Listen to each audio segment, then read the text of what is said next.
I'd like to call the meeting to order, please. Do we have Jim yet? Not yet.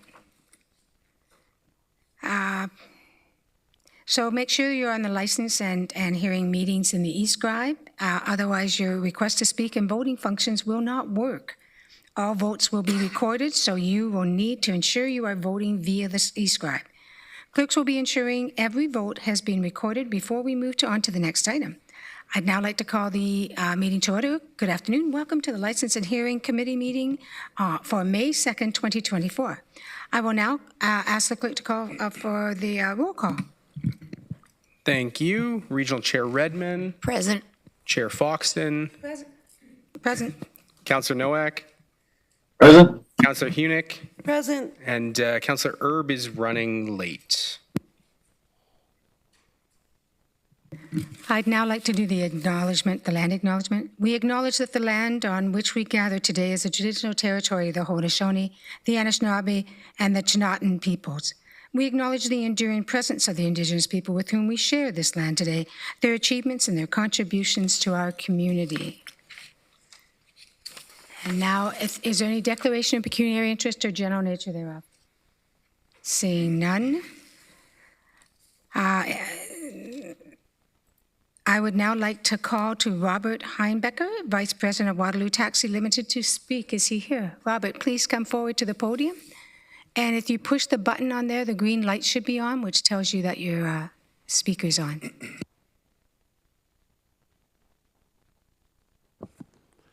Testing. Oh, it seems to work.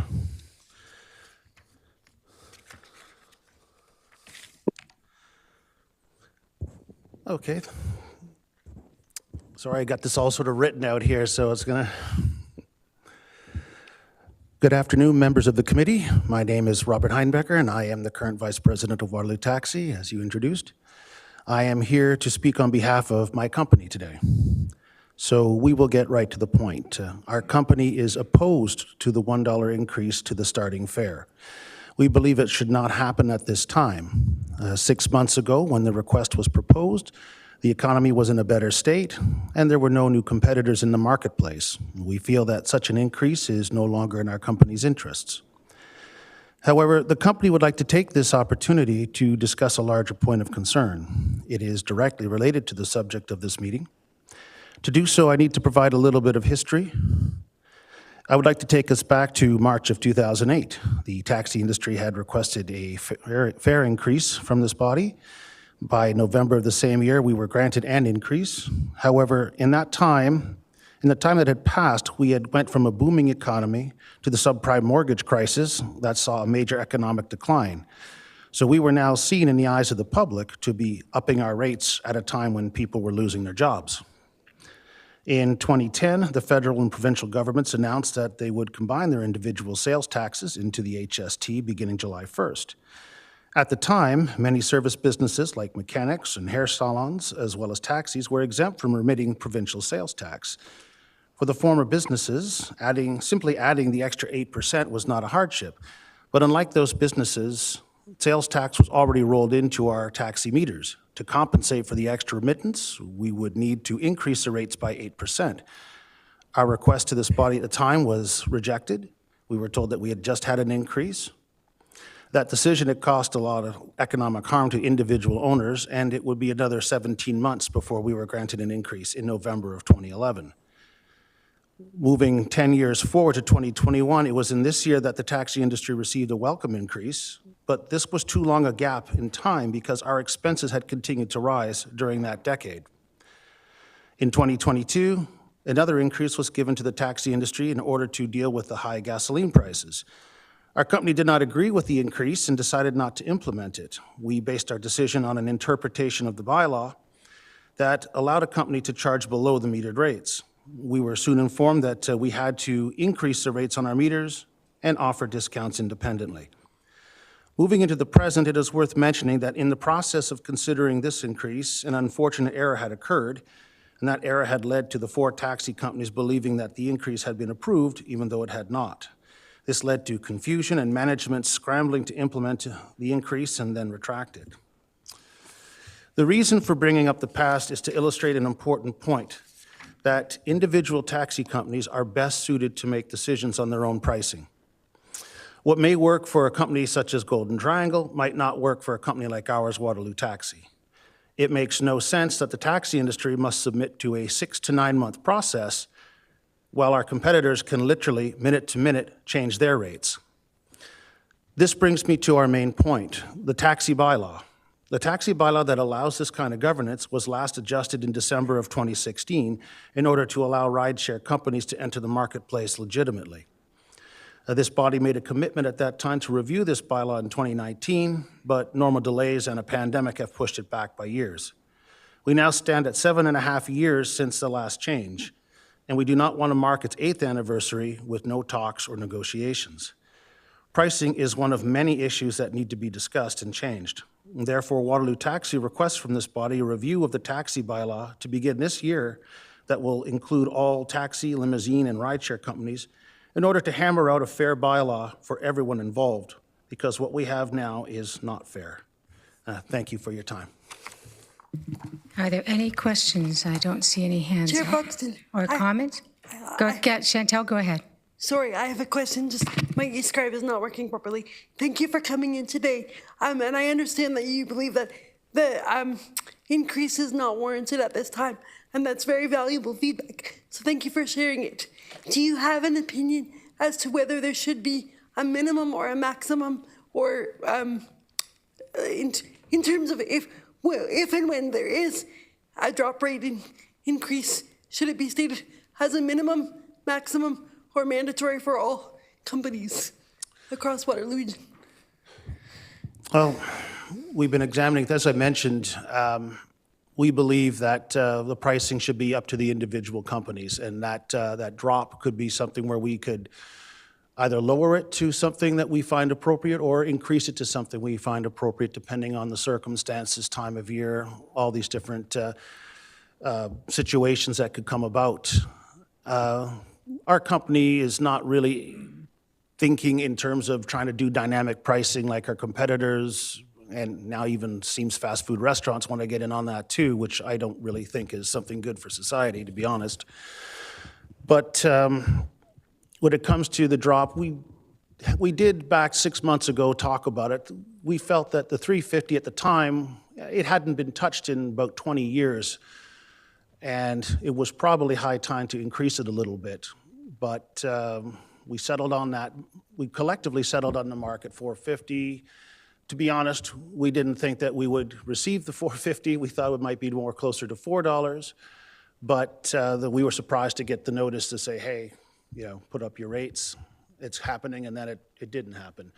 But at the time when we got the message to put up the rates, we were like, we don't want to do this right now. This doesn't feel right to us. This feels like we would be putting ourselves at a very big disadvantage. And I don't know if you guys listened to the news today, but in Toronto, a brand new rideshare has just opened up shop called Hover, and they have a very different business model than the other Lyft rideshare companies. And that's another competitor that we're going to have to take a look at down the road, because they're going to be able to drop their prices even lower than Uber and Lyft's. And that's for us, that's a real big challenge that we're going to have to figure out how we're going to deal with. But it all depends on the bylaw as well. So I hope I didn't ramble on too much there. Thank you. That's very valuable feedback that differs from 2 other companies in Waterloo region. So we really appreciate hearing from you today. Thank you. Thank you very much. I see no other questions. Chair Redmond. Thank you, Chair Fox. And sorry, it said that I couldn't ask to speak, so I don't know if it's my e-scribe. You talk about this as a point of competition, and I get that. So I guess I'm asking, this is one input, and you're referencing rideshare, and I think your industry was probably one of the very first, along with Airbnb and hotels, to be disrupted with this sort of new dynamic. Have you looked at other things? And I guess I'm thinking, when I know people that use rideshare, and it tends to be my kids and their generation, they like the convenience of a credit card. They don't seem to mind the surge pricing, which I find very offensive, to be quite honest. I like taxis because I know what I'm getting in, what they're getting at. So I guess my question to you is, and it's not, maybe not germane to this exact decision that we're grappling with, but are you considering other aspects of how you run a more traditional taxi cab service and how you can maybe get a leg up on some of the competition besides just the price? Oh, yes, absolutely. I mean, you might notice on Waterloo taxi cars, you have that big word local. So that's our app. We branded it differently from our taxi service because, as you say, the young generation, if you were to try to say Waterloo taxi app, they tune you out instantly. So local was a way to rebrand our app. We work with a company out of Australia called MTI for our dispatch platform. And they've been working on with us to create this app and help us improve it. We've done one thing that the other companies have not really done, and that is start to apply flat rates to all these trips. So anyone who uses the app is a cheaper price because we can control the pricing on our app, which is a nice thing. But flat rating has been very popular, and it continues to be popular. The other companies kind of resist it, but we've even applied the flat rates to Mobility Plus, for example. When we have these trips, we just started applying it about 3 years ago, I think, just so that we had stability and we didn't want to answer questions, why was it this much going this way and this much coming back? When it comes to our average customer, they do enjoy the flat rate pricing because they don't have to worry about traffic or a train or something getting in front of them and ringing up the fare. So, and it forces our drivers to be more efficient about how to get to the destination. So that's some of the ways. Our provider is currently looking at creating a new app to replace the current one, which would have maybe features, for example, like delivery services and that sort of thing added into it. That we would probably target small restaurants in the region who are it's probably not great for them to use Uber Eats because they take a big chunk of their money, but maybe we could find another solution to that. So we're looking at these different ways to try to expand ourselves. We do a lot of work with the University of Waterloo. We become part of their shuttle services and everything. That's my phone. I knew I should have put that on mute. But we have been trying our best to look around for opportunities to increase our business. We do a great business with the airport shuttles nowadays. So we do have avenues, and we have explored different ways to gain extra market share, extra business. And we've even looked at the idea of creating a smaller rideshare fleet within our fleet. But it's the insurance that is really, really difficult to convince. So I'm always amazed when I hear a new company like Hover come onto the marketplace and say, how did you manage to convince them to give you a rate when you won't look at us at all? But yes, we have been trying to expand our footprint. We've kind of realized that just being a traditional taxi service is not going to be enough to take you deep into the future. And I've seen a lot of businesses go that way. They begin to diversify and expand their services to other regions. But sometimes that, other businesses, but sometimes that gets into somebody else's business and starts taking away from them. So it's just competitive all the way around. And we're not afraid of competition from Uber, Lyft. They're valid competitors in the marketplace. There are certain things that we'd like to see, as I mentioned with the bylaw, to have it readjusted so that it's clearer and that there's certain things are brought back to the taxi cabs, for example. I mean, pricing's one of them. Sitting around here talking about taxi cab prices today is probably not a great use of our time, to be honest, but that's where we are at the moment. Thank you very much. Councillor Nowak. Yeah, I just need a bit of clarification. You mentioned at one point that you were okay with the 450, and now you're not okay with the 450. Could you just give me some clarity on that? I'm a little confused with that. Well, when we did this back in August of last year, we sat around at the city cab offices and we discussed a bunch of issues that were common to us all in the industry, and that was one of them. And at the time, the economy was still going quite well. We were all doing well during the summertime, which is always our slower periods. And at the time, there was no lift in the marketplace and no sign that they were coming. And as As this increase looked like it was going to be put in place in March, Lyft had just entered the marketplace. And of course, when you're entering the marketplace, you do a lot of discounts to help entice new users and riders to build your share of the marketplace. So for us to raise our rates at a time when we're competing with somebody that's dropping their rates and giving all kinds of deals doesn't make sense. It's more harmful to us. So that's why our company chose. We didn't want to see those rates go up. We certainly didn't want to impact, and again, with the economy even slower right now, and we're really hopeful that the interest rates will start to come down, probably next month, that we could see the economy start to bounce back. Our philosophy is more that when things are going good, that's the time you can edge up your prices, when your consumers can best absorb it. When they're struggling and they're trying to, put food on the table, and they have to cut things, raising a taxi rate by $1 a trip is an easy thing to cut then. So we want to make it as difficult as possible for people to cut our service. We want them to keep being encouraged to keep using it. So those are the two main reasons why we don't want to see the increase being put into place at this time. Not to say we wouldn't want to see it put into place, maybe in half a year from now, because conditions might be better. But again, it goes back to, we believe the companies are best suited to decide when they need to put rates up. I want to just add to that the marketplace, people have a lot of choice nowadays. Go back to 2008, what I mentioned, Uber didn't exist yet. They weren't going to be in the marketplace for another 6 years. Controlling the rates made a little more sense then, but consumers now have so much choice that if a taxi company were to start raising their rates for no reason, they would soon find themselves out of business. And just as you wouldn't see a gas station right now, charging $2.50 a liter for their product when other stations are charging $1.70, they just wouldn't last very long. And the taxis are very sensitive to that. We know very well that if we try to be outrageous with price increases, that we're just simply going to run out of business. There's just too much competition now. Okay.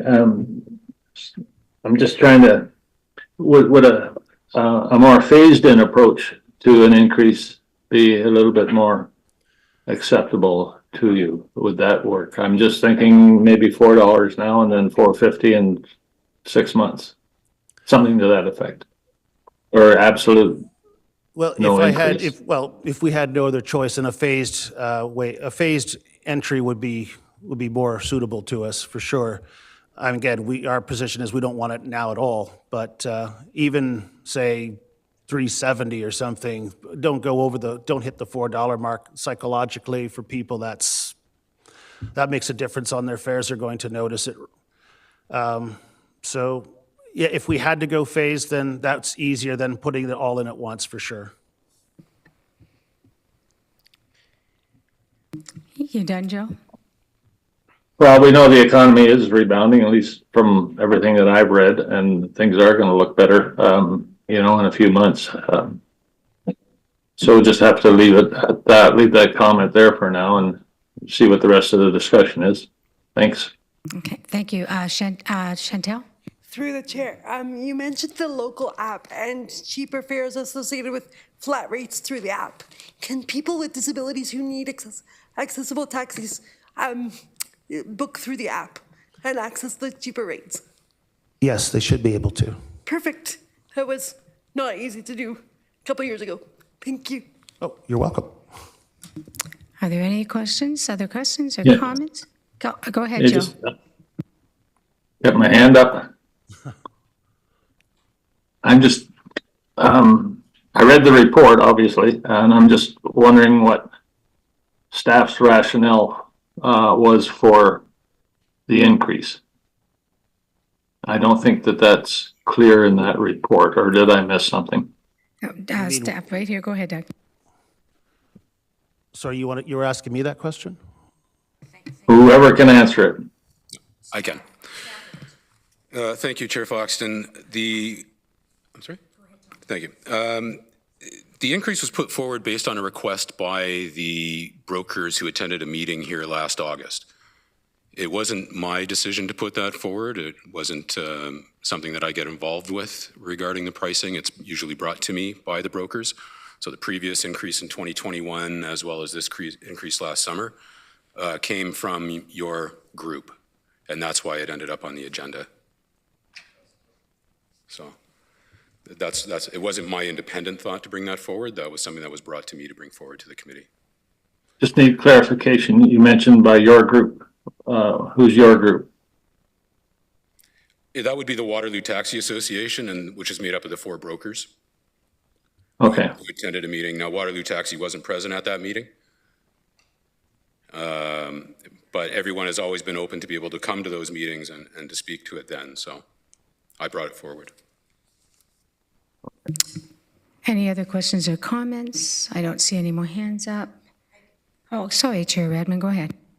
I want to thank the delegation. This actually, I guess, is for staff, my question. So, Tom, you've already said that there are 4 brokers. That was my question. Have we heard from anybody else? Because it seems to me, and correct me if I'm wrong, but this is a ceiling, not a floor. Is that correct? Yes. So that if somebody wanted to charge less, they could. And I understand that that changes sort of the starting point for the other 3 brokers. But have we heard from any other brokers that they are of the opinion that now is not the time to increase this? So, yes, thank you for that question. United Taxi did submit an email for today that talks about having a rate that's not minimum, not maximum, just the rate. So if it's $4.50, you charge $4.50. It's not, I can charge $3.50 or more or less. It's just a question of we set the rate and the rate is that. Now, if we build in something for an independent broker to give discounts on, that would be a decision for this committee. But So if I can just further, though, but that suggestion, too, would be a deviation from what we have done in the past. This has always been a ceiling, not a floor, and people could charge what they wanted. that's with this new bylaw. I did speak with legal about this, and it was put in as the maximum in order to foster competition so that somebody could offer a lower price if they wanted. The previous bylaw, I'm not sure, because I was never involved with that. I'm not sure how the fares were set in that, as whether they were a maximum or a minimum, or just that set, that's it kind of rate. But this, because of the competition, I think, from the other rideshare companies, was left open so that companies would have room to maneuver as far as their fares were concerned. We were only concerned with setting the maximum.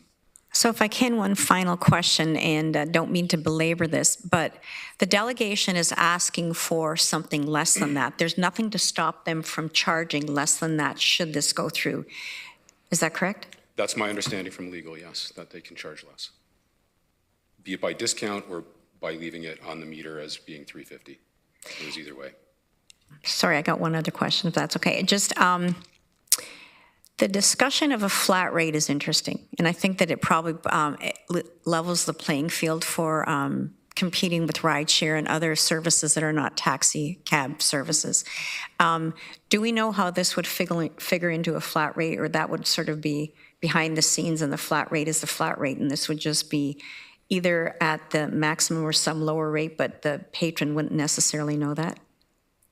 Well, they do have to put a fare card in their taxis. Could, excuse me for interrupting, could you maybe speak into your microphone a little bit? I apologize. So there is a fare card within the taxi that says what the set fares are. So, but their meter would be adjusted differently to what that bottom rate was. And they could say that their starting rate would be X, but this is the set rate is Y. Okay. Councillor Erb. Thank you. So there's 4 brokers in the region. Correct. How many taxi companies? There are 4 taxi companies. There used to be 5. New Hamburg Taxi went out of business a few years ago. Okay. It feels to me like we're being asked to sort of forecast what the economy might be like. And I'm not sure if that's our responsibility. And it also feels like we're asking to interfere in the private market sector of finances. And to me, we sort of have to let that ball float the way the economy and the way the consumer wants it. So because the companies do, as I understand, I just want to be clear on this, that the companies do have an option. If they don't want to charge the $4.50, they don't have to do that. which is part of the free enterprise that many of us are used to. So I'm correct in that, right? That is correct. Yeah, okay, thank you. Chantal. Thank you, Chair. It's my understanding that previous bylaws had the drop rate set as equal for all the companies, and so there was no minimum, no maximum. It was just a set rate, and I'm very conflicted today because while I honor the thoughts and opinions of the delegation very much, there were two other brokers who contacted me and the rest of council and said, please, if you're going to adjust the rates, make them mandatory for everyone so as not to incite unnecessary discord or competition. So just to put the other opinion on the table. Did we receive that correspondence or just yourself? The correspondence from City Cabs came before the last taxi licensing and hearing committee, and You stated that. the correspondence from United I forwarded to Thank you. clerks. Thank you. Any other comments? I don't see any more, so thank you very much for coming forward and speaking. No problem. Thank you. We're on 5 there. Correspondence has been received for information. Received an additional piece of correspondence after the addendum agenda was released regarding the challenges booking accessible taxis that was circulated to the committee before the meeting. We also have an email from Councillor Hunick in regards to a bunch of items she'd like to look at. I think that we should maybe, as the clerk, share it with all members, and we'll discuss them at the August meeting, if that's okay with everyone, because I want you to be able to look at it and examine it before we open it, unless you're prepared to today. I'm not prepared to, but thank you, Chair Foxton. My intention was to send that to you and Tom so that it could be reviewed by legal, because I'm not sure how many of those strategies are actually feasible. Okay, because I saw that several of them I did. Go ahead, Chair Redmond. I would be prepared to move the recommendation, Chair Foxton, and I would have to say that making it mandatory, I think, would really disadvantage the brokers that have come, the brokerage that has come with a delegation. So I think allowing them to charge less should they opt to seems like a fair stance at this juncture, recognizing there's more competition for this business than there has been before. And yes, we are in a period of economic uncertainty, but I would move it at this juncture, as written. And Councillor Erb is going to second that. Thank you. Is everybody able to vote? Let's hope.